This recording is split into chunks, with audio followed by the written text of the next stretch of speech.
Good evening and welcome. My name is Nick Austin and it's my pleasure to welcome you all here to the library at Campion Hall, and also to welcome those of you joining us online from around the world to this final lecture in the Martin Darcy Memorial Lectures 2022, Preparing for the Moral Life by Professor James Keenan.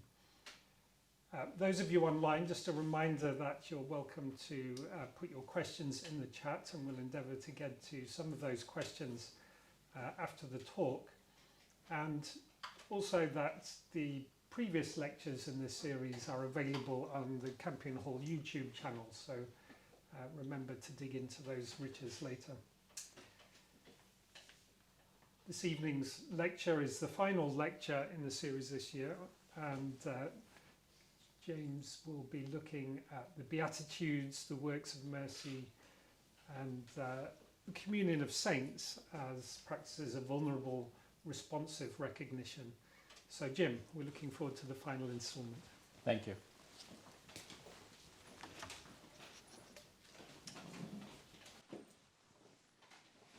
As I begin this last lecture, I want to, in a particular way, thank Ying Ying and Sarah for organizing this lecture series and for the many ways of publicizing it. And in particular, Tom and Bill for dealing with all the eventualities of recording, producing, promoting, and just keeping Wi-Fi working. It's been a real pleasure working with the four of you, and I'm very grateful for that. This evening, I'm calling this lecture The Vulnerable Collective Practices of Responsive Recognition. The Vulnerable Collective Practices of Responsive Recognition, the Communion of Saints, the Works of Mercy, and the Beatitudes. I want to start this final lecture with two personal stories. First, I have wonderful memories of growing up in Brooklyn, where I went to a Catholic grammar school in my parish, St. Thomas Aquinas. We had separate boys and girls grammar schools with Sisters of Mercy teaching the girls and Brothers of the Holy Cross teaching the boys. There were 2 classes for each grade in each school, and upwards to 70 or even 80 to a class. That could mean over 300 pupils per grade. Still, we got a great education. In our almost entirely Catholic neighborhood, made up of working class families living in their own semi-detached homes, we children could walk safely to school. One day of the year, anybody driving through our neighborhood would get an exceptional treat, All Saints. We each went to school dressed as our namesakes. We knew we belonged early, vicariously, to the communion of saints. Our families not only knew the saints, they knew what they would have worn. I was dressed with white robes, a walking staff, and a beard. My brother Bob was dressed in brown robes like a monk, whom my mother somehow knew was also bald. We went, I remember to this day, with 2 friends, Peter, who also in white robes with a dark beard, who carried these huge keys made out of aluminum foil, and George, who went wielding his sword. Just imagine driving through our neighborhood where several hundred children from 3 to 4 feet tall were all in proper iconographic costume walking to school. If you were Catholic, you would have been able to recognize each saint in the group. We knew our saints, and though we knew them collectively, we also recognized their trademarks which identified them. That distinctiveness gave the communion of saints a variegated spectrum that made it spectacular. The second is now in 1987, and I am a Jesuit priest at that point, finishing my doctorate in Rome and trying to buy a keepsake, a sketching of a 16th century confraternity that built hospitals for those infected with syphilis throughout Europe. The hospitals were called Ospedale dei Incurabili, the hospitals for the incurables. Specifically, I was looking for the one at the Church of St. James on the Via Flaminia, just a few hundred meters from the main Roman entry gate at the Piazza del Popolo, where all pilgrims to Rome entered, including those infected with syphilis. I found a major shop that sold such etchings on the same street, and I asked the young owner if she could help me find an etching of the Ospedale, and she gasped, "Sono nata là." I was born there. She told me that it was then, 460 years after its founding, still standing, but today a major obstetrics hospital in Rome. Unfortunately, there was no such etching. As we begin to enter a reflection on the communion of saints, the works of mercy, and the Beatitudes, we will encounter the fairly relational and traditional insights and practices that very much form our identities. Indeed, this chapter is really about how we are socially directed, not by Wilkerson's Usher, nor by Niebuhr's brutal collectives, but rather in an entirely new mode to recognize those that others keep us from seeing. First, the communion of saints, then the naked, the hungry, and the imprisoned, and finally, the poor in spirit. These three sets of practices prompt a new recognition, transform and perfect our vulnerable selves both collectively and personally. They keep us away from the influence of the herd and their ushers. Indeed, while they spring out of our faith and are animated by charity, they take us further into the moral life and in so doing teach us hope. Finally, I believe that together they provide us the three stages of growing to be disciples of Christ by providing three particular schools of recognition. Through the fellowship of the saints, we recognize exemplars who train us in their ways of recognizing Christ in the other who is in our midst. Through the works of mercy, we are trained to recognize the other whom our societies have carefully marginalized and removed from the cultural gaze. Through the Beatitudes, we learn to develop an interiority that enables us, as Kierkegaard would say, to will one thing, to vulnerably respond to the poor in spirit. So first, the communion of saints. In Friends of God and Prophets, a feminist theological reading of the communion of saints, Elizabeth Johnson reports that in the early centuries of the church, the communion of saints was a companionship of friends who offered lessons of encouragement to the people of God. There was an intimacy then among the saints, both dead and living, with the former offering counsel to the latter by the wisdom of their own lives. This friendship was made through the Spirit who formed the community thus. Later, between the 3rd and 5th centuries, the communion of saints developed into a new model of patron and petitioner, which reflected in many ways the authority and governance of the Roman Empire. In time, papal power also developed similarly, hierarchically, and the image of God subsequently reflected a sovereign, much like the Pope, where God the Father dominated, becoming effectively a stern judge.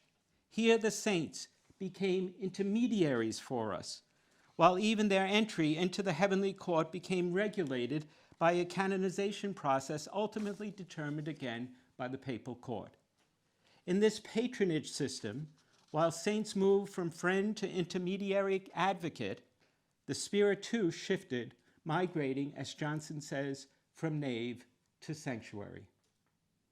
Johnson retrieves and develops the earlier circle of friends and prophets. She writes that the communion of saints should not be seen as a static doctrine, but as a dynamic symbol of the company of friends of God and prophets, thanks to the life-giving work of the Spirit. By retrieving this earlier model, she directs our gaze to recognize the saints as friends and companions, as vulnerable to us as we are to them. They engage us too by their example, offering us lessons like an anam cara, if you will. Moreover, these friends are different from each other. The singular saint is not absorbed by the collective, but remains distinctive, yet included. Bonhoeffer, for instance, investigated the function of the communion of saints as a sociological collective in which the individual remained as such in his dissertation in 1927. Since Bonhoeffer and Johnson, many more theologians follow in their footsteps. More recently, my friend Antonio Otero writes,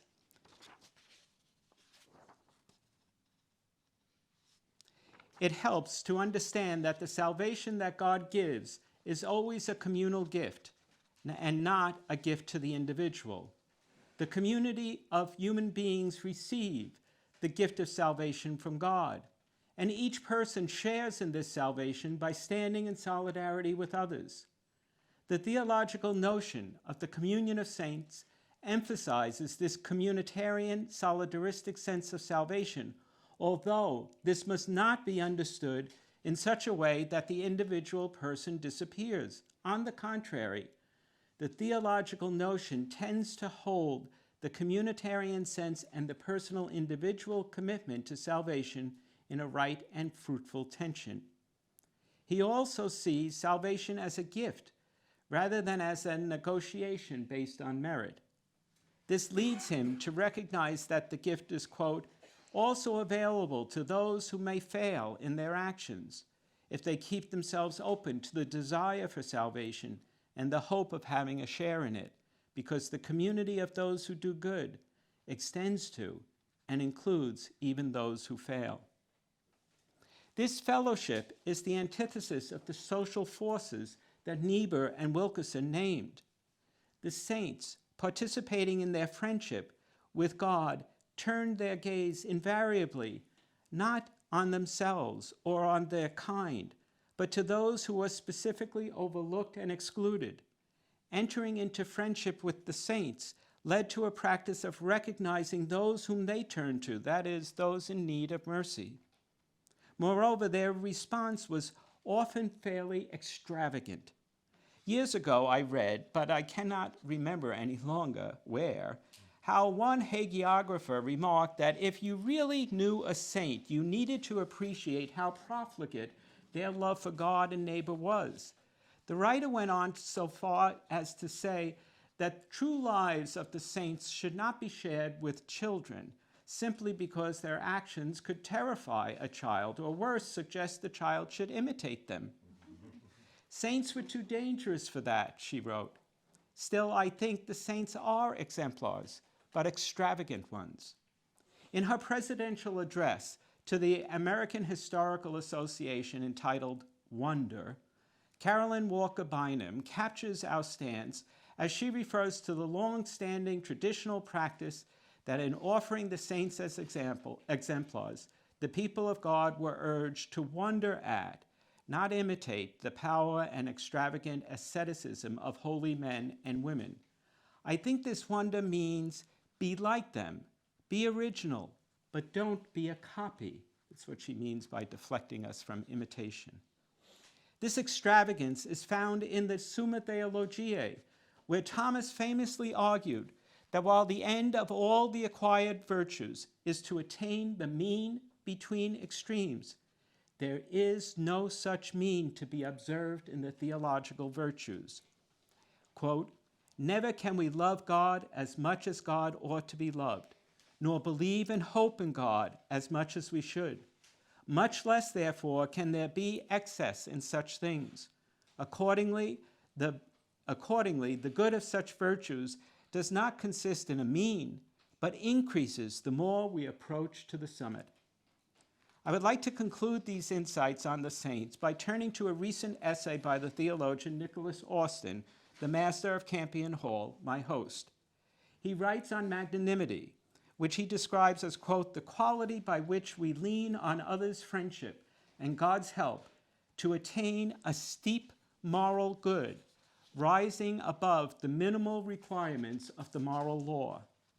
Like Thomas and Johnson, Austin approaches both the saintly and the divine through friendship.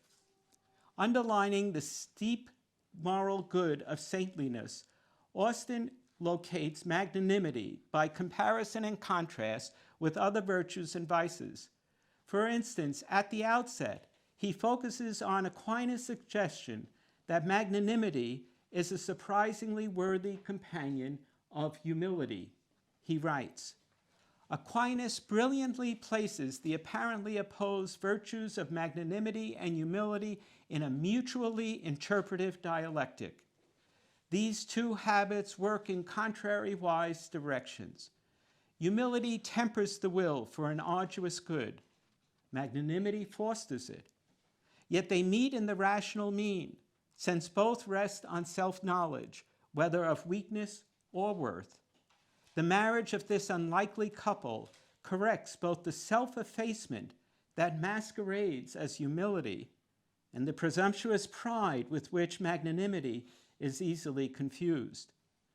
Humble magnanimity, therefore, names a dynamic tension between contrasting moral qualities that cannot rightly be conceived without each other. Later, Austin posits that magnanimity is, quote, the well-ordered hope for excellent moral agency.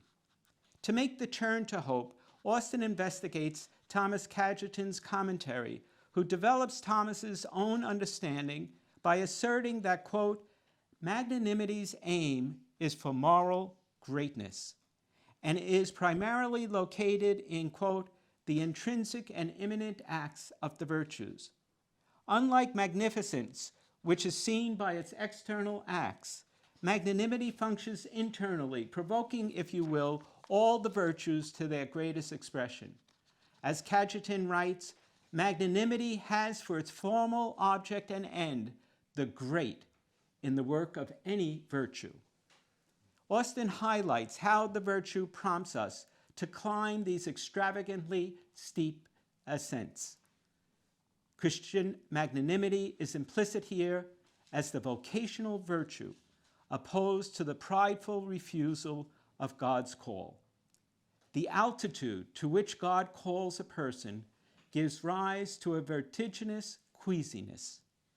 The humble awareness of one's own limitations may therefore slide into stubborn resistance to vocation that paradoxically blends the pusillanimous with pride. The corrective to such small-heartedness is a magnanimous confidence in God. This confidence, Austin explains, is an expression of hope. He writes, magnanimity participates in theological hope because it hopes in divine help to attain its arduous and great good. Finally, Austin underlines how cooperative this hope is by returning to the exemplars as collective. The saints work with the help of one another, the central point of both Johnson and Otieto, as well as Bonhoeffer. I give Austin, therefore, the last word here. Far from being a virtue of pride-filled self-sufficiency, magnanimity is a cooperative virtue. The tuning fork for her animus is her self-image as someone gifted and helped by God. Magnanimity hopes to do a great work of confidence in the self's bestowed goodness, the friendship of others, and in the first place, the help of God. Aquinas' magnanimity imitates its big sister, theological hope. The corporal works of mercy. If the communion of saints calls us to recognize their vulnerable responsiveness to God by their extravagant love of neighbor, the works of mercy provide us with a recognition agenda of ways we can recognize the neighbor so overlooked and hidden. The agenda of mercy defines the early church. Indeed, mercy is not simply a disposition, it is an active set of practices. In Matthew 25, the saved are those who perform what we later called the works of mercy. Feed the hungry, give drink to the thirsty, shelter the homeless, clothe the naked, visit the sick, visit the imprisoned, and bury the dead. While the first six are in Matthew 25, by adding the seventh, bury the dead, the church created an easier pedagogical device that would in turn later generate other lists of seven, like the 7 deadly sins, the 7 virtues, the 7 spiritual works of mercy, and the 7 sacraments. I should add, though, that burying the dead was not an idea that they took in. It was rather, as we'll see in a moment, a practice that they actually significantly engaged. In following Jesus, we find that he set the agenda of mercy by recognizing the needs of those overlooked. The inauguration of Jesus' ministry was marked, in fact, by many healings in Mark, in Matthew, and in Luke. Not surprisingly, then, like Jesus, disciples of Jesus have the same instinct. Mary's visit to Elizabeth is the first expression of Mary's own discipleship. She promptly responds to the Annunciation by attending to her cousin in need. Likewise, after the Pentecost, the disciples' ministry is immediately marked by the physical and spiritual care of those in need. In the early church, attending to the sick is a fairly common Christian practice. Cyprian, Bishop of Carthage, leads his congregation to respond to victims of the plague in 252. Bishop Dionysius provides a narrative of his community's response to the plague in Alexandria in 259. From Eusebius, we read, quote, "Most of our brethren, in their surpassing charity and brotherly love, did not spare themselves, and clinging to one another fearlessly, visited the sick and ministered to them. Many, after having nursed and consoled the sick, contracted the illness and cheerfully departed this life. The best of our brethren died in this way, some priests and deacons and some of the laity." Eusebius' History of the Church, 722-9. Perhaps the most interesting of the works of mercy is the last. While belief in the resurrection is, as Augustine notes, what separates Christians from all others, the Emperor Julian contended that one of the factors favoring the growth of Christianity was the great care Christians took in burying the dead. Though individuals often performed the task, the church as a community assigned it to the deacons. And as Tertullian tells us, the expenses were assumed by the community. Lactantius reminds us further that not only did Christians bury the Christian dead, but they buried all of the abandoned. Quote, "We will not therefore allow the image and workmanship of God to lie as prey for beasts and birds, but we shall return it to the earth whence it sprang. Although we will fulfill this duty of kinsman of an unknown man, humaneness will take over and fill the place of kinsmen who are lacking." Finally, the significance of burying the dead is then rooted in the profound respect that Christians have for the human body. The human body, created and redeemed by God, is to be raised up by God in glory. In my book on the history of Catholic theological ethics, I emphasize that from the early church on, Christians seek in their way to follow Christ by recognizing, responding to, and accompanying those who are discarded in the broader society, and in most instances, this activity was done collectively. One instance that is fairly remarkable in our history is the development of the confraternities in the 16th century. Generally speaking, the confraternities, these associations, were formed as a collective response to an urgent need. They were not first formed and then members said, "Oh, let's look for a charitable practice to engage." Rather, they were formed precisely to collectively respond to a concrete, urgent issue. Still, to fortify both their response and the collective itself, they also gathered in fellowship to pray. This twofold movement of collective service and communal prayer repeated itself time and again, putting the agenda of service at the forefront of the life of discipleship. Wedding spiritual devotion to the practice of mercy, they had an enormous influence on the moral formation of Roman Catholics. I first was alerted to this by John O'Malley when I was a student in Rome. He said to me, "Jim, whenever you walk around Rome, look over the portal of whatever building you're going into that you may think is a chapel or a church or some other association. You will inevitably see the word confraternity." This is what animated Rome, but it also animated what we call Italy, Spain, France, and the rest of Europe. Of the hundreds of confraternities dedicated, there's hundreds and hundreds of these confraternities dedicated to specific works of mercy. My favorite cared for those with syphilis. Syphilis was a very 16th century illness, deeply connected to commerce in general, but Christopher Columbus's conquest in particular, who probably imported the virus along with the gold. By 1495, there's an epidemic in Europe. From its inception, syphilis, as contagious, was often associated with foreigners. The first European report of it was in Naples, but because the disease entered Naples at the same time that French soldiers invaded it, syphilis became known as the French disease by the people of Naples. In 1497, the Compagnia del Divino Amore, the Confraternity of Divine Love, was founded in Genoa, a port city, by the Chancellor of the Republic, Ettore Vernazza, as a group of laity and clergy committed to working for those suffering from shame, the poor, the prostitute, and the syphilitic. Victims of syphilis, having been abandoned by both their families because of shame and by hospitals because of fear of contagion, found a welcome in the confraternity's Ospedale dei Incurabili, the hospital for the incurables. In 1499, the confraternity built the first hospital in Genoa. 1499, so 4 years after the outbreak, a hospital is built in Genoa.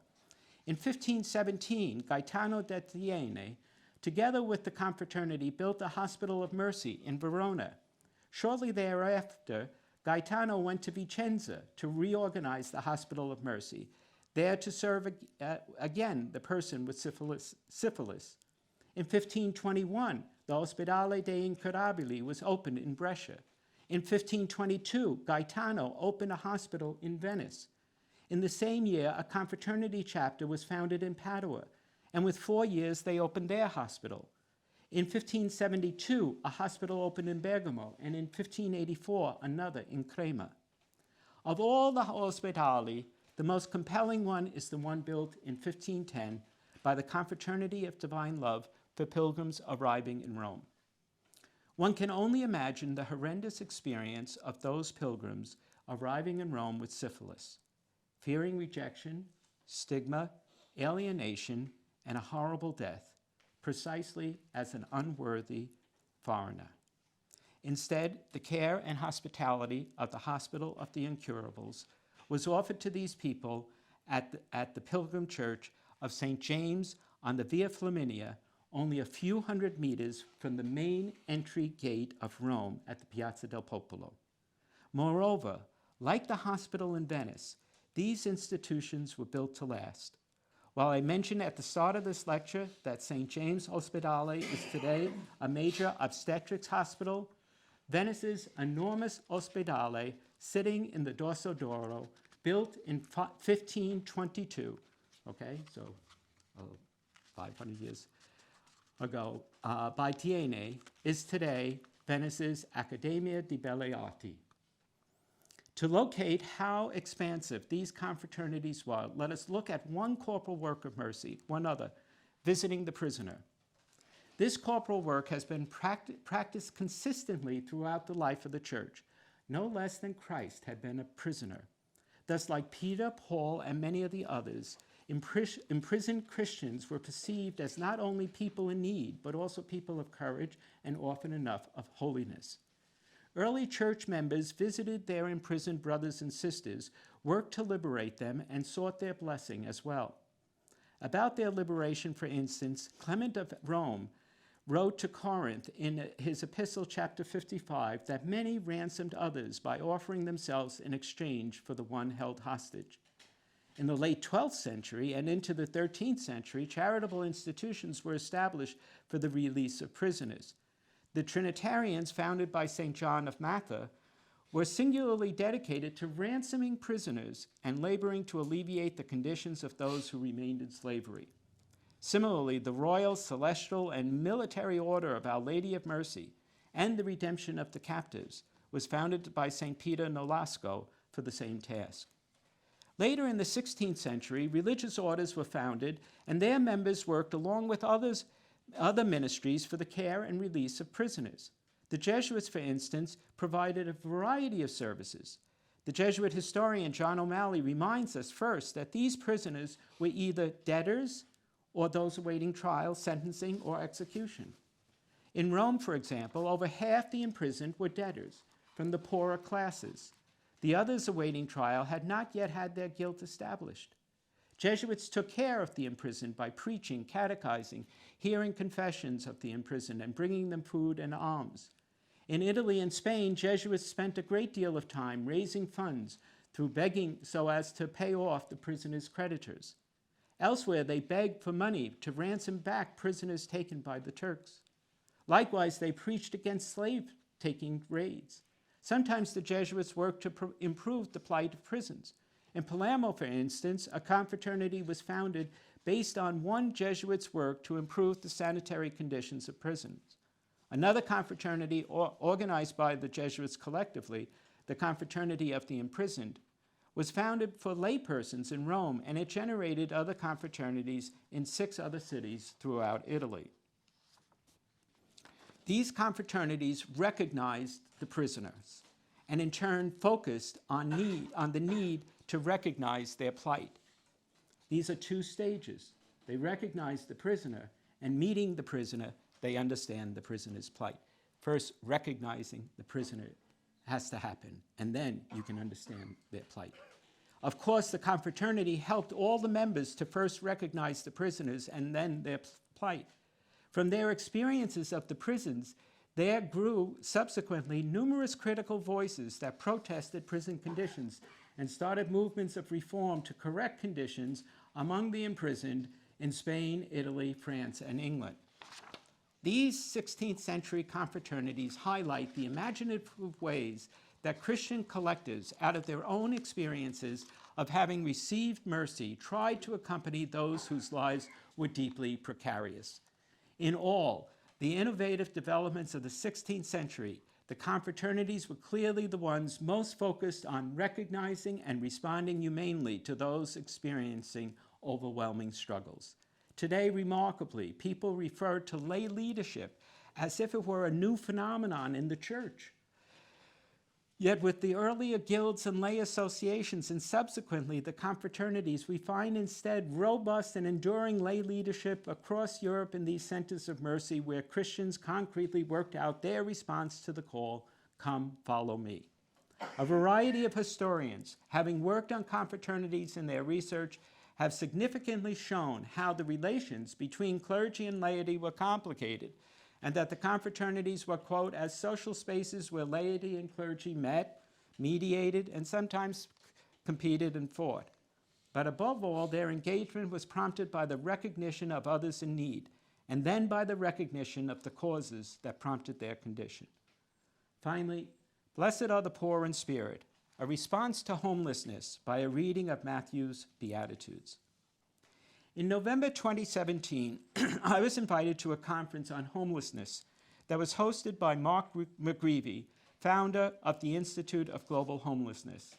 At the conference of about 30 people, of whom 15 were Catholic theological ethicists, McGreevy told us about a staffer who was pursuing a PhD in theological ethics on homelessness and who could not find one essay written by a Catholic ethicist on homelessness. This was remarkable because ethicists are precisely in the business of recognition. And here we were learning that a population remains unseen by millions of urban pedestrians was also remaining unrecognized by ethicists themselves. In response to the conference, McGreevy and I edited a collection of essays, Street Homelessness and Catholic Theological Ethics. And in that collection, I published an essay, Blessed are the Poor in Spirit, a response to homelessness by a reading of Matthew's Beatitudes. The following is an abridged version of that essay. Let me first offer, however, 2 introductory comments. As I often noted in the first 3 lectures of the Darcy lectures, the threshold that takes us into the moral life is crossed when one in recognition responds. Getting to that threshold has been the entire goal of these lectures. And so I conclude with the Beatitudes, a veritable training ground for developing an internal life capable of vulnerable and responsive recognition in mercy. When I say internal life, I'm talking about the internal life of the collectives and of their individual members. Second, I am completely indebted here to the work of the late Yu Sing Lucas Chan. in particular his study of the Beatitudes that he developed in The Ten Commandments and the Beatitudes, Biblical Studies and Ethics for Real Life, a volume that I'm donating to the library here at Campion Hall.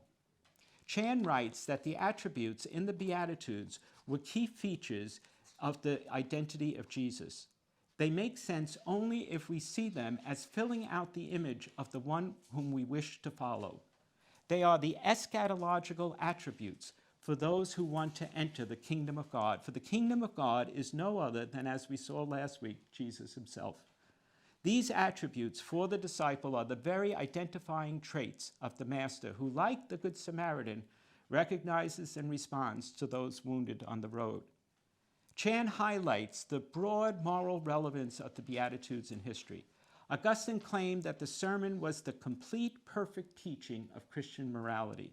In Veritatis Splendor, Pope John Paul II called the Sermon on the Mount the Magna Carta of gospel morality, and added that the Beatitudes are a sort of self-portrait of Jesus.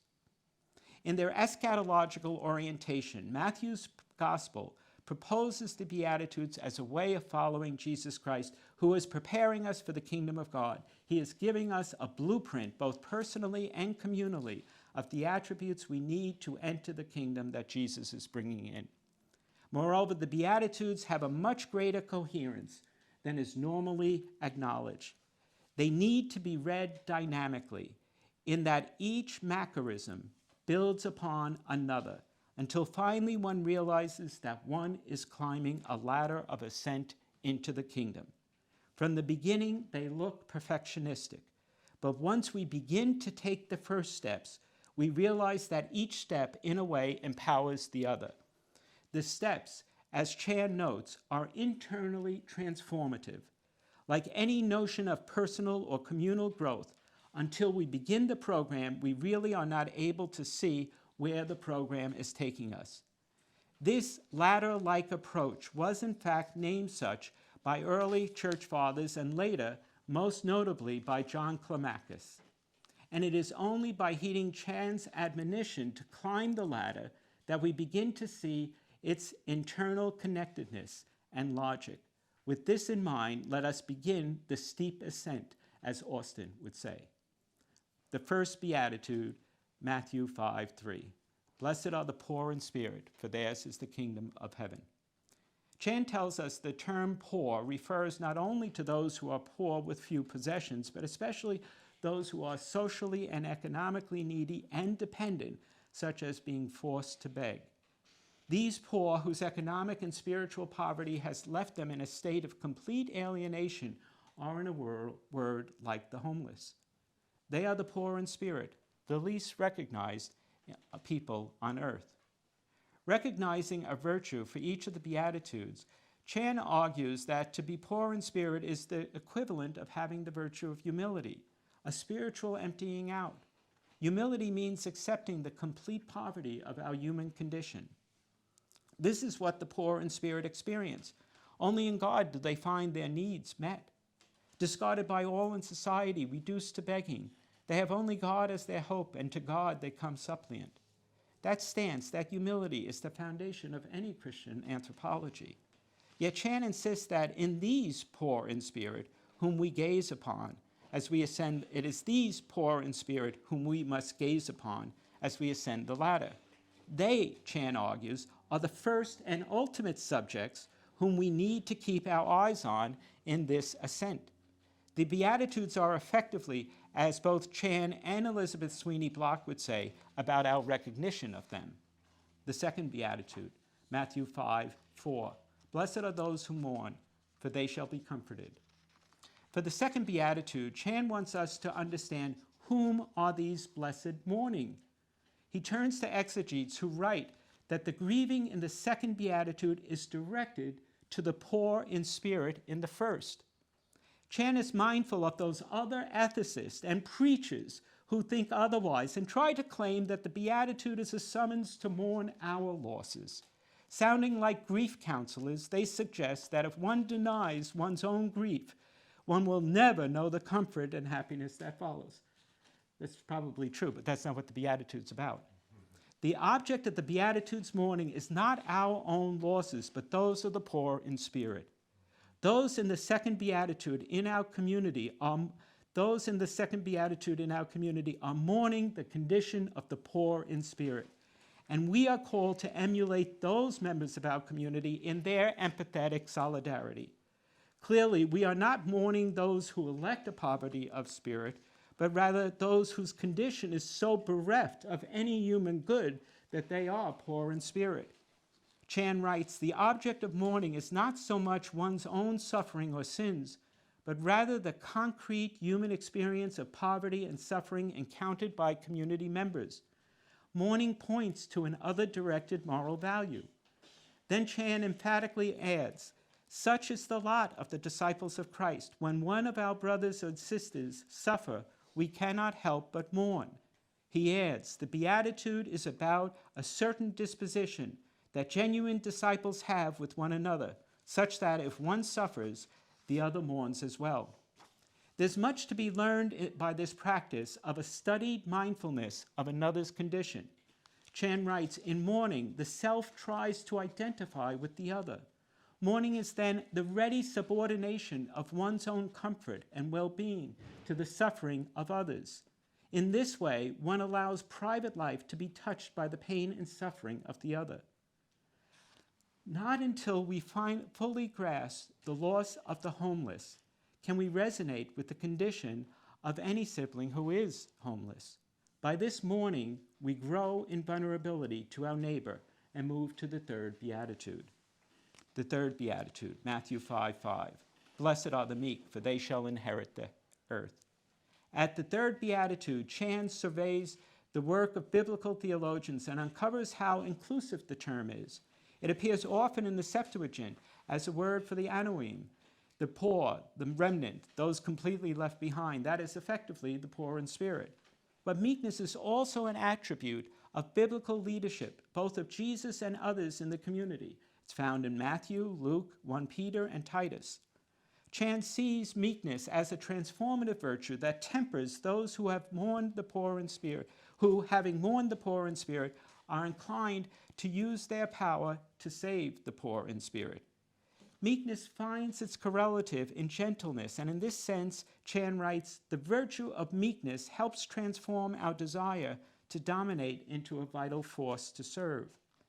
In this way, we can see how we can emphasize, quote, it as a virtue for the poor and the powerful. It helps make the powerful meet the poor as they are, and as the powerful need to be. Here Chan turns to Monica Helwig's astute observation that the powerful need to unlearn those patterns of behavior that control and dominate others, even when they want to help another. Chan and Helwig argue that meekness helps the mighty to become capable of accompanying the poor in spirit. In a fairly remarkable application to social context, Chan also explores how meekness could look in the corporate world. When the powerful become champions of justice, they need to develop interiorly a new modesty, an ability to stand as one among others, as one not expecting the head place at the table. Meekness allows the powerful to enter the community as a member instead of as its leader. It allows the powerful to use their assets gently, not narcissistically, but compassionately. That is truly in another directed way. Meekness tames the powerful so that their work is truly righteous. Without meekness, they are not able to inherit the earth. This beatitude is not just addressed to the powerful, but to all of us who want to serve the homeless, but whose our own positions of self-importance keep us from being able to enter into true solidarity with the poor. That we are inevitably condescending in our assistance. We want to assist, but we do so from our positions of importance. That we try to accompany, but we continue to think of ourselves as morally superior. The third Beatitudes call all of us who want to assist the homeless to spend some time in learning meekness. Here then, we begin to see that this ladder of ascent helps us to become trained in the way of the Lord. The ascent becomes empowering, but through an inversion, we grow in power as we surrender it. The fourth Beatitude, Matthew 5:6. Blessed are those who hunger and thirst for righteousness, for they will be filled. The notion of the ladder of ascent leads us to see that the Beatitudes are a training school for Christian discipleship. The exercises of fasting here, then, are not public fasts to protest something, but rather private actions that aim to transform the ones who want to mourn for the poor in spirit and who are struggling to become meek. In order to pursue these virtues, disciples are now instructed to practice asceticism, so as to become more capable of these virtues. By fasting, we try to see the righteousness of empathy and meekness. This asceticism aims to develop within the exercitant a deeper hunger for God's righteousness. This fasting is notably to be accompanied by prayer. Chan writes, praying with the Lord's Prayer in particular helps focus on social transformation. As we pray, we are invited by God to bring God's kingdom on earth and to deliver others from all forms of indebtedness. The fifth beatitude, Matthew 5:7. Blessed are the merciful, for they will receive mercy. Having recognized the poor in spirit, having mourned their condition, having sought to be meek in our encounter, and having practiced prayer and fasting for their account, now at the fifth beatitude, we are called finally to act. Mercy is the call, as I define it, to enter the chaos of another. Having ascended the ladder, we are at the point where we finally are capable of encountering the chaos of the poor in spirit. Mercy is the way we understand the actions of God toward humanity. Mercy is therefore the way of participating in God's work. In short, mercy is therefore the way of participating in God's work, of being most like God in God's ways, as Thomas would say. By entering into affinity with God, by entering into the chaos of the poor in spirit, we enter into the world of God where mercy is exchanged. Thus, being merciful, we receive mercy. Mercy is, if you will, its own reward. The sixth beatitude in Matthew 5:8. Blessed are the pure in heart, for they will see God. The move from the practice of mercy in union with God leads to a new level of a capacity in the ever-ascending disciple growing in magnanimity. Being primarily now other-directed, a new level of integration has been given to the disciple, such that the reconciling work of mercy lives in an ongoing way in the disciples. For this reason, Chan points rather quickly to the comprehensive significance of purity of heart. Chan argues that pure in heart points to neither external purity nor single-heartedness alone, but a sense of integrity between one's internal life and external actions. He adds, the pure in heart emphasizes the integrity of one's whole being and understands such an attitude as a fundamental, all-encompassing virtue. In this integrity, one experiences a reconciliation within oneself. And this would be for the collective as well. How does one maintain this integrity? Chan suggests one growing popular practice, the daily examine of a conscience, as suggested in the spiritual exercises of Ignatius. This is a prayer exercise where, quote, one tries to find the movement of the Spirit in one's daily life, and through it to identify the incongruence between our inner movements and external actions. Examine helps us to be more sensitive to the longings and sources of our own spirit, and hence becomes more open to God. The seventh beatitude, Matthew 5:9. Blessed are the peacemakers, for they will be called children of God. Purity of heart is nothing short of the reconciliation of the conflicting motivations we may have had in attending to others, including the poor in spirit, to say nothing of ourselves. This seventh beatitude follows the sixth then. Making peace within oneself, one now can become a peacemaker among others. This one can reconcile others to act together for the poor in spirit. Chan notes that it is through peace that one can work for justice, for the peace that Christ speaks of is not simply the absence of conflict or the stability of order, but more importantly, the capacity to reconcile others so that they can work together for justice. In effect, the peacemaker is the one whose integrity leads others in the work of justice for the poor in spirit. Chan notes, An exegesis of the Greek and Hebrew terms for peace shows that peace is paralleled with justice and is closer to the concept of righteousness than to tranquility or order.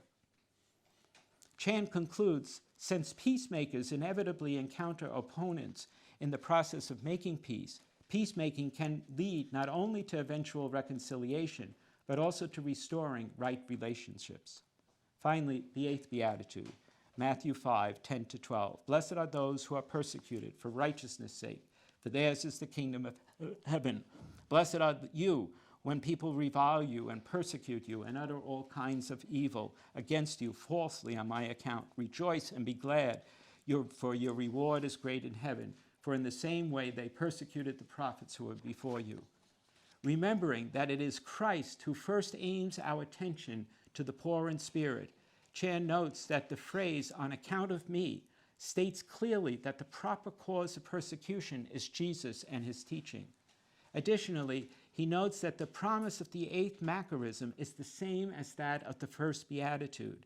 He concludes that 5:10-12, quote, tells us that those who suffer from various kinds of physical and or verbal persecution for the sake of righteousness, as the prophets did and as disciples do now, on account of Jesus and his teaching, will be greatly rewarded in the eschatological coming of the kingdom. By forming an inclusio with the first beatitude, he notes that this expanded eighth beatitude sums up the basic thoughts and forms a high point for the ethical teaching of the whole beatitudes. Able now to stand with the poor in spirit, we can now experience their world and Christ. Able now to stand with the poor in spirit. That's what the eighth level is about. We can now experience their world in Christ. There is no other home but theirs. In sum, the Beatitudes help us to recognize the internal agenda that we need to address if we want to address the external agenda of practicing the works of mercy. The call to serve the homeless is a call to become truly able to serve them precisely by becoming like them so as to try to serve them in fellowship. The argument of this lecture series has been that an ethics of vulnerability would bring us to the threshold of recognition. I hope that these three different sets of practices highlight how, through a vulnerability ethics, we have, within our own way of proceeding, the tools for a new mindfulness about vulnerability and recognition as we prepare for the moral life. Thank you.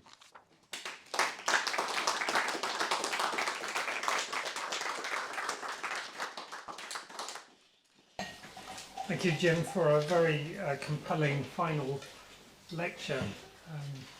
So now we have chance for some questions and comments. Again, those online are free to enter their questions in the chat. So who here would like to begin? Natalie. Thank you, Jim. It's just been an intellectual piece. One of the things I really appreciated about the lectures is how scriptural they are. And the scripture that I've had sort of knocking around in my head throughout this last lecture in particular is Matthew 25:31-46, the kind of locus classicus for the works of mercy. And what's sort of, I guess, absorbing my attention about it is that the way that a kind of misrecognition is so central to that story, where both those who have successfully performed the works of mercy and those who haven't have misrecognized who these works of mercy are ultimately performed on, that they misrecognized Christ. And so I wonder how that misrecognition fits in, if at all, to this story of recognition that you've been telling. Is it a different kind of recognition, a different species? Is it a misrecognition that's central to a deeper kind of recognition? Or just how do you tell that story of how this Matthew 25 is? So the first thing that I would say is that neither the goats nor the sheep have recognized Christ, because that's what he says. You did not feed me, you did not clothe me. He says that, and then the same happens to those. They don't know it's Christ. They do know that they fed the hungry, but they don't know that they fed. So the issue is, how is that revealed? It's revealed there in the judgment. But the issue, I think, and Dan Harrington has spoken about this as to why the works of mercy are so important. They're very important, he says, for even those who haven't been evangelized. That as a matter of fact, that by their engaging in this work, there's the possibility that they can encounter this force that would be like Jesus Christ, calling us to compassion. So I wouldn't call it a misrecognition. What the sheep are doing are recognizing the injured on the road, those who are, like in the Good Samaritan, those who are in need, loving their neighbor. They are literally doing that. What Luke says, now Matthew shows us the same. But it's revealed to them on Judgment Day that they were doing this for Christ. And they're wondering, who is Christ? And then it's revealed to them that it's that. I find this really very important for us to appreciate. I don't think, however, that it's exclusive, that you have to just look to serve those who are in need without thinking of Christ. I don't think we have to go about that. Because I think what's happening, and that's why Dan says that it's basically a text for all other people who are approaching Christianity or haven't even heard of Christianity, that the Christian practice of serving the neighbor is because they believe invariably that they will encounter Christ in that person who's that way. The real issue is the failure to recognize the immediacy of the person in need. And that's what the condemnation is about. It's then added that you didn't feed me, but it is that they haven't fed the hungry or clothed the naked, and that's what is being called. I'd like to add that I think this works well with what Butler talks about, an ontological vulnerability. I'm proposing basically a natural law here, and I'm basically suggesting that the passing by of the person on the road is not a human action. It is not in contact with our capacity of vulnerability. And that vulnerability is already within us, and that's to be invoked. I think this is why other people, not just Christians, like what Butler is doing with this ontological vulnerability. So I agree with your concern, but I also think that the issue of recognition is first, are you recognizing the person in need? And then, by doing that, you will be, or may be, invited into understanding further the Christian memory, the Christian teaching that Christ is in those whom you're serving. Is that okay?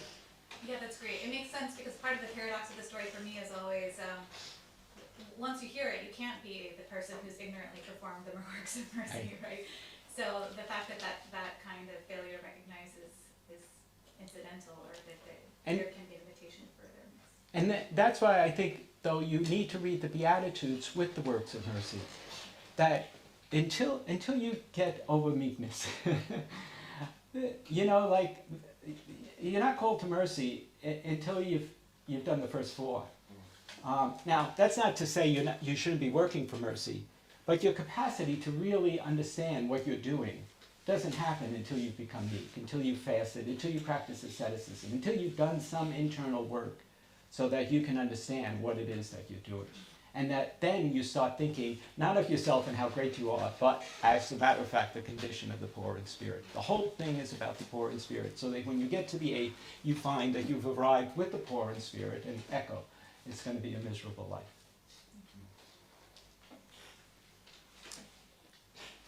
Patrick. Thank you again, Jim. This may not be relevant, but I think when Aquinas is treated with the virtues, he moves on to talk about the Beatitudes, but then he also talks about gifts. Yes. So do you need to add in something about gifts? Yeah, but I don't know where. I didn't have. What I wanted to do. I think I'm just going to do like a footnote about the gifts to simply say that in another way that the gifts are a different approach to understanding what we need in terms of our capacity to grow as disciples. This also goes to a lot of work on infused virtues, and to say nothing of the actual gifts of the Holy Spirit. But I do think that in the tradition of the scriptures, there's a certain priority of the Beatitudes and their function, though not to negate that the gifts of the Holy Spirit are there. So it's just a way of, I'm really trying to promote the Beatitudes because of this internal cohesion that I believe is found by reading it as a ladder of ascent. And then once you understand that ladder of ascent, you understand the rhythm of the first to the second to the third to the fourth, the fifth, and the sixth. And it becomes very empowering when you learn that. So I thought if I could convey that in this lecture while talking about the works of mercy and the communion of saints, that would be good. But, you know, like there's a number of things I know I haven't addressed, and one of them is the gifts of the Holy Spirit. So but they'll be at least in a footnote. and they deserve much more than that. John. Thank you again, Jim, for a masterful lecture. I'm interested more about, you're talking about the ascent of the Beatitudes and how it is they have to build on each other. I mean, there's nothing in Matthew per se that indicates that, although I recognize there's much in addition. Could you say more about that ascent of the Beatitudes and how one would have to develop certain ones before it's possible for one to? Although I guess Beatitudes are really acts rather than virtues, I suppose. But could you say a little bit more about the ascending nature of Beatitudes? So the Beatitudes are basically, you know, about dispositions and practices. They're very set ones. It's said about meekness. It's said about pure in heart. It's said about mercy. It's identifying these that are very internal. In the tradition, there have been some who just try to explain them in all sorts of hodgepodge ways. But the most coherent expression of them that I've ever seen is consistently the ladder of ascent. And in fact, I remember when we were in Trent, in the piazza, the main piazza in Trent, there is a wonderful fresco, a wall fresco of a ladder of ascent of the Beatitudes there that you see. And I think that in the hagiography, in the actual iconography of the church, we actually depicted regularly the Beatitudes in that way. I was with Nick in Stratford-on-Avon this past weekend. And we noticed that in the chapel where Shakespeare was buried, there was an entire window dedicated to the corporal works of mercy. What was curious was there were 2 or 3 works of mercy that aren't on the list, and 2 or 3 that were missing from the list. But they were giving you a sense of the local place. I think you can do that with the works of mercy. I think the works of mercy are about who are the urgent people that you need to mentor and respond to and see. But I do think the Beatitudes have specificity in them. And I do think that these particular attributes are what we need in order to do the works of mercy. So I'm basically saying I do think meekness and purity of heart and empathy for the other are constitutive of that growth, and that they're not. You can't supply your own one, like, oh, I think we need some joy in there. Okay, sweet, but it's not in the list, okay? So hold it. I would say let's stick with meekness, because that's probably why you want to deflect our attention to joy. So that's what I think. So what I'm really interested in is emphatically saying the Beatitudes are about 8 steps, and you need to do them. Now I will say, and Aquinas does this all the time, you don't go from one step to another where you have to have closure on the one step before you move to the other. You know, so even though I'm suggesting you do the examine when you're on the 6th step, you could also do it on the first. You know, so there's a certain way that I think that there are so many ways that we should see this. But I do think that this ladder of ascent is really rather critical to real service and real leadership. Right. It's a little on the same point. Just the order of one building on another. The process could go in, they could build in different orders, couldn't they? I know one person whose life was certainly changed, as far as I can judge, by his experience of imprisonment, unjust imprisonment. I could well imagine someone being persecuted in that sense of being unjustly condemned to prison and beginning to learn some of the Beatitudes along the way. Right. And my main thing is that I think each of these are constitutive of discipleship. I think one missing is a problem. whether or not you end up leapfrogging to another because of a condition that happens as you're describing is not going to be contested. In a way, though, I think invariably if you haven't learned meekness or purity of heart, you're going to have to at some point. So I'm not saying, I don't want, all I want is people to pick up the Beatitudes and the 8 points, and I don't want to be there as a conductor saying, excuse me, you don't have them in order. But I do think that you really can only grow in that order if you attend to that order. I do want to say that. You have to inevitably attend to that order. I think that if you start, I think it's very interesting that this fasting for righteousness happens after you're trying to do meekness. I think that fits.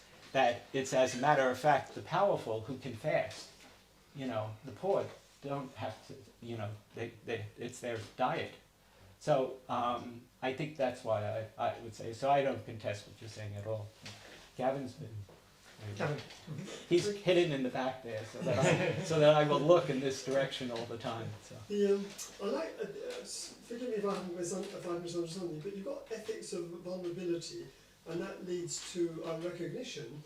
Do we need a third step, which is a kind of action as a response to that? Right. And that action, if that is the case, then it's that implies politics, doesn't it? So you need a politics of recognition as well, in a sense. Yes. Which is probably a quiet politics. So that's why I'm having a debate with the editor of the publishing house that's doing this, whether it should be called The Moral Life or Preparing for the Moral Life. I wanted to call it Preparing for the Moral Life because we're not, as I do in the fourth lecture, Conscience, I basically am trying to say that it's when you cross the threshold of recognition, now you have the conscience question. Now what do we do? So in a way, this lecture series has been up to the moment of conscience. It's now when I recognize, when I see this situation, now what do we do?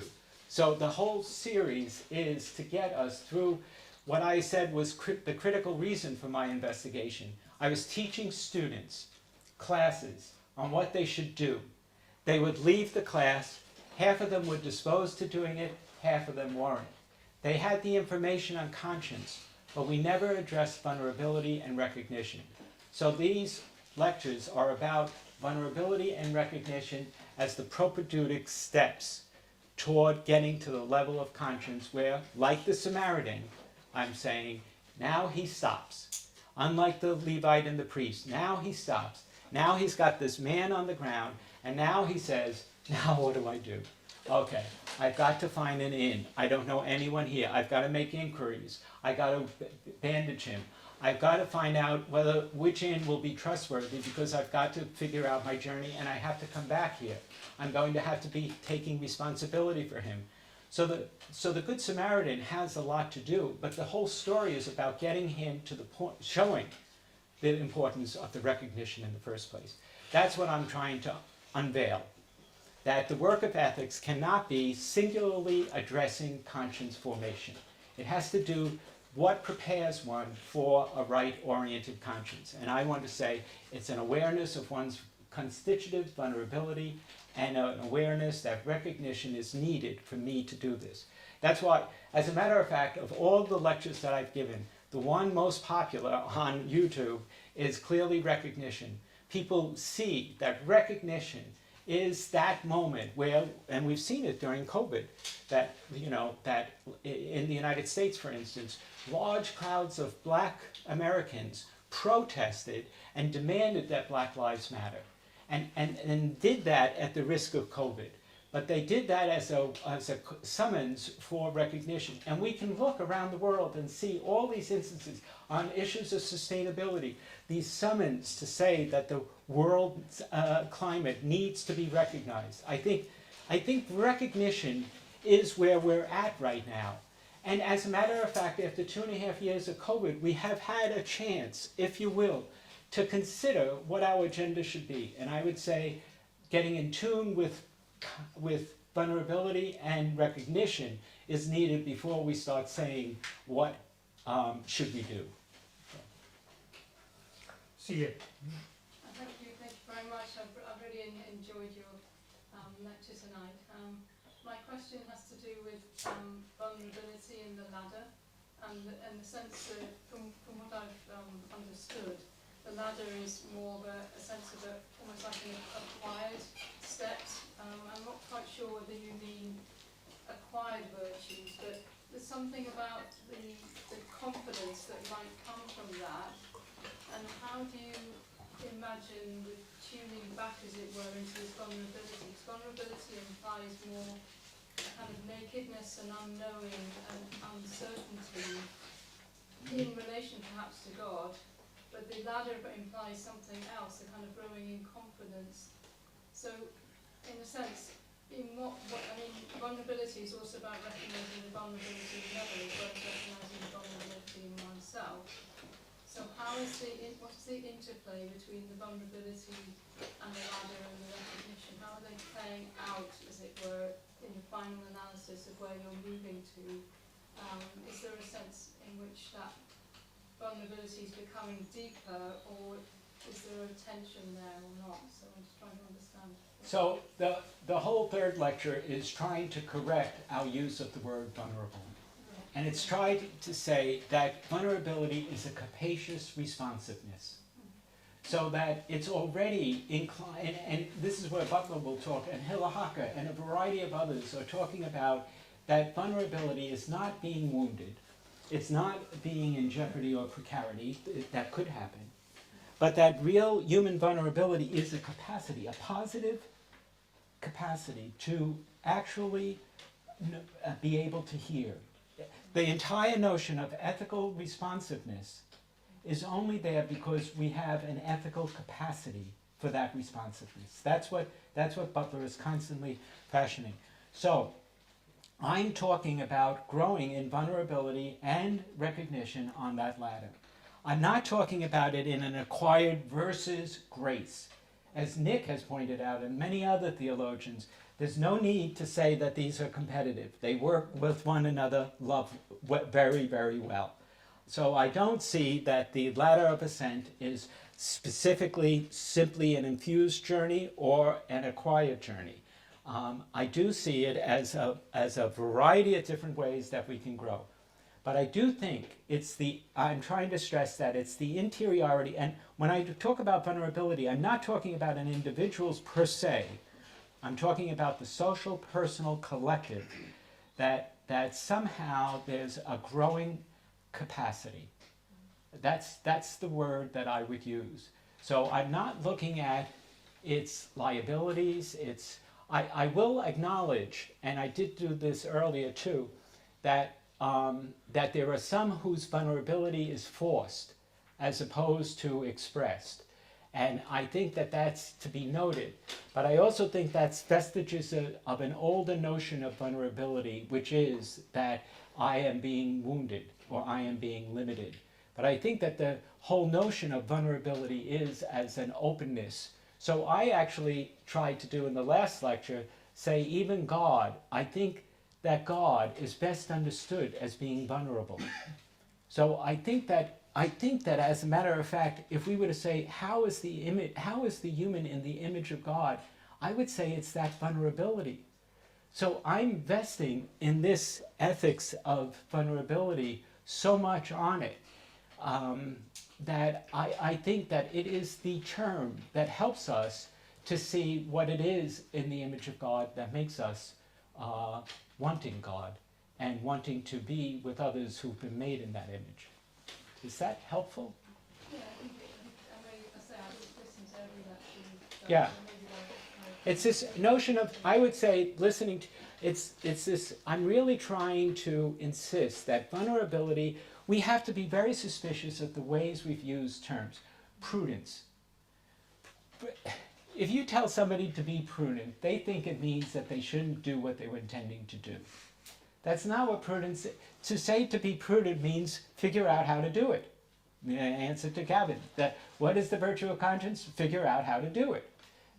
So prudence really right now, we're spending decades trying to retrain society that their use of prudence was not helpful, and that they have to get to a prudence of a Martin Luther King Jr. or a prudence of of Jesus Christ, who really encouraged us to go in different places. Similarly, the notion of vulnerable has been simply categorized as vulnerable people, meaning that these are people who do not have capacity, and that we have to bring our capacity to them.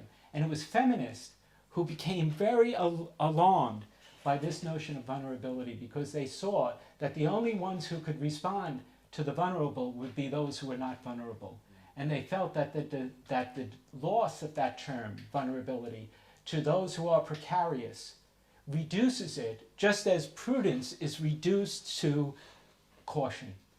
So these two reductive modes are what for 25 years I've written on prudence, and I've been trying to correct that. Now I'm trying to correct vulnerability. I want vulnerability to find its original home as a capacious responsiveness. It's what God is.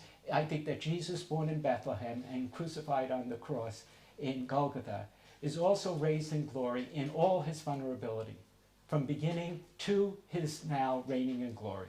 I think that that's all an indication of his vulnerability. And he remains always, in every moment, capaciously responsive. I guess that's good to end. Sure. I've been told to keep sitting where I am, but I'm going to stand up and thank you sincerely, Jim, for this lecture and for all 8 Darcy lectures. Around about 40 years ago, Jack Marley gave the Darcy lectures at Campion Hall and really cleared the ground for moral theology by a really powerful critique of moral manualism and a call to respond to the call of the Second Vatican Council for a Catholic moral theology that was more scriptural, more focused on Christ, and more focused on our call upwards to the steep ascent of the moral life. And I think what we have now, about 40 years later, is really a mature fruit of your reflections and the work of many theological ethicists around the world. And I really truly hope that people throughout the church, not just ethicists, will take on board what is offered here, because it does have the capacity to retrain the church as a community of moral formation. And I believe that's what we've received here is not just an intellectual feast, as Natalie said, but a profoundly moral feast that can sustain us and nurture us and help us to form ourselves to respond to the needs of our day. So, Jim, sincerely, thank you so much for your lectures, for your presence here at Campion Hall.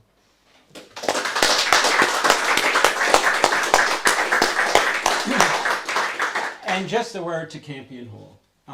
It's been wonderful being here. This is a wonderful community. This is a wonderful place.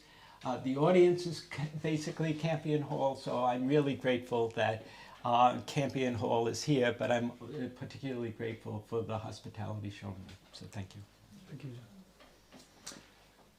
Good, so thanks again to all of you online as well, and please tune in for a future Darcy lectures. Jim's book will be published shortly with Georgetown Press, University Press, as will Patrick Reardon's. So do look out for their Darcy lecture series, which will soon be, we hope, within the year coming to press. So have a very good evening, everybody. Thank you. Thank you.